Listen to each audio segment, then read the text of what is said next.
Mary Mac Bakehouse has started a newsletter. To subscribe, just go to marymacpodcast.com and enter your email address. You will receive one newsletter a week about news from Standing Chimney, Mary Mac Bakehouse, and every other week, an exclusive recipe from this podcast. That's marymacpodcast.com.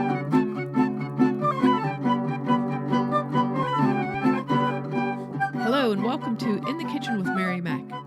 Today we're in our brand new podcast studio doing our first podcast, and it's fantastic.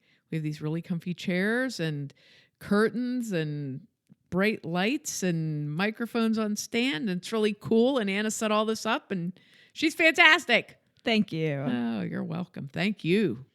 So it's becoming cooler and cooler here in North America and Western Pennsylvania, and our minds are turning towards soup. So today's podcast, we're going to give you our classic chicken gumbo recipe. This is pretty simple. The last gumbo that we did on the podcast was last year, and it was a smoked turkey gumbo, which was rather complicated and took a long time. This is pretty simple, comes together in about an hour. Also is one of those recipes that I love that uses or can use leftover chicken in it. So here we go with the recipe. First, of course, we're going to start with our roux, which for this recipe is a half cup of canola or vegetable oil and a half cup of flour. Now, we want to start this off in a pretty big Dutch oven or pot. So if you have about a 5-quart Dutch oven, that's a nice size to have. So if you have a 5-quart Dutch oven or so, use that. If not, use a larger stock pot, which would be able to hold the volume of gumbo you're going to make. Now, this doesn't make a giant amount of gumbo, but there's a lot of stirring and adding and, that sort of thing. So you're going to want a big pot. Okay. You're going to put your oil in your pan first, turn the heat of your burner up to medium or just below medium, and then whisk in the flour with a nice sized metal whisk. And remember, if you remember from before when we made a roux like this, you're going to just be constantly stirring and cooking this flour until it turns like a nice golden brown. I'll have pictures on my Facebook page of step by step of what things are going to look like. And that takes, I don't know, some recipes say, oh, this should take 5 to 7 minutes. No, it's going to take like 15 minutes. And you don't want it to be cooking high. You might need to turn it down if it looks like it's cooking too fast. But you just want to get it to where it's a nice golden brown, where you develop some flavor with your flour and nice and thick. Once you get it to that stage where it's sort of, trying to think of what color it would be, maybe like the color of wheat or something like that. Once you get to that stage and it looks nice and thick, you're going to add 1 chopped bell pepper that is red, 1 chopped bell pepper that is green, 1 large onion chopped, and 2 ribs of celery chopped. Now, in my picture, my peppers were kind of like big pieces, but I used frozen peppers in mine that I had cut up into about 1/2-inch squares, and they work just fine. If you want to dice these a little finer, that's fine, or you can leave them a little bigger. Remember, the holy trinity for Creole cooking is the bell pepper, the onion, and the celery minced fine and put into your roux, but you can have them a little bit bigger, and it kind of looks prettier and, I don't know, maybe a little heartier. So however you want to do it is fine, but that's what you need: a red bell pepper, a green bell pepper, a large onion, and 3 ribs of celery diced. And you're going to add that into your roux, and you're going to cook that in your roux until they just start to soften, probably about, 10 or 15 minutes. Stir them around with a wooden spoon and keep them going. Don't let your roux burn while you're doing this. You may need to turn your heat down. So you want to keep an eye on it pretty close. Now you're going to add 4 garlic cloves that have been minced pretty fine, or you can use the jarred pre-minced garlic, and you would need 2 teaspoons of that. Once you get that stirred in, and again, let it cook a little bit in there, then you're going to add 4 cups of chicken broth. When you add your chicken broth, what you want to do is bring everything up to temperature again. So let that simmer a little bit until it's all kind of nice and steamy, bubbly, so it looks like a thickened broth in there. Once you get it to that point, you're going to add a half teaspoon of salt, a fourth teaspoon of pepper, 1 can of okra, 15 ounces that has been drained, or you can use a 10-ounce bag of frozen. I like canned okra better than frozen. I don't know. I can't really tell you why, but I like it better. And then you're going to add 8 ounces of, okay, this is my pronunciation problem here.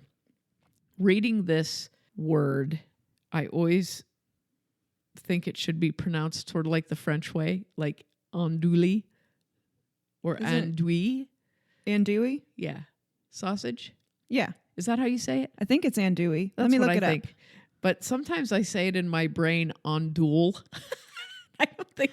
I have heard you multiple times say andouille. I don't know and why I get say confused that. every single time. I don't know. I think I have a brain override that changes the pronunciation of the word. It Pittsburghs it. Well, I think andouille sausage is probably pronounced andouille in French, but it has been, Creole. It hasn't been Pittsburghed. Kind of like how we say kibasi and it's kielbasa. Yeah. I think it is probably in I should have looked whatever this up. the French version I is. should have looked this up, but I call it just like in my silliness sometimes. I'll call it let's see andouille, and I don't think that's how you say it. But anyway. Hang on. Okay, so we checked the pronunciation, and it is in fact andouille. I don't know why I pronounce it andouille, but I pronounce a lot of things wrong, so that's the just famous Chipotle incident. Famous Chipotle incident. What's the other one I can't say? You always say puree. Puree.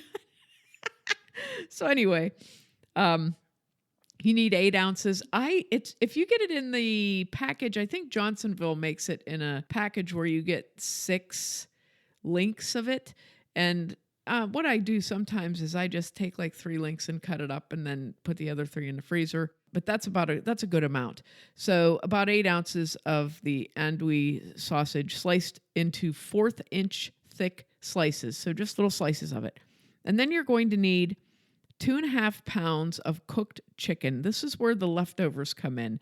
If you were making chicken breasts for dinner, like baked chicken breasts or something like that, or grilling or whatever, you can save 2.5 pounds of it if you want to. If not, you can get a rotisserie chicken, which is excellent for this particular project, and just take the meat off the bone, clean it, cut it up into chunks for this particular purpose. Works really nice. You can go either way on that, or you can cook chicken specifically to put in here, which if you do, that's fine. Also, you can bake it or do it in a skillet, however you're comfortable doing it. I sometimes just, if I'm going to cook a lot of chicken breasts, sometimes I'll get maybe like 4 or 5 pounds of chicken breasts and season and bake them in the oven so that I can make them into things through the week. So I'll do something like that, and I'll set aside, the amount that I need for this particular recipe. And that's kind of that's one thing I do to simplify my cooking week. So any way you want to do it, that's what you need. About 2.5 pounds of cooked chicken.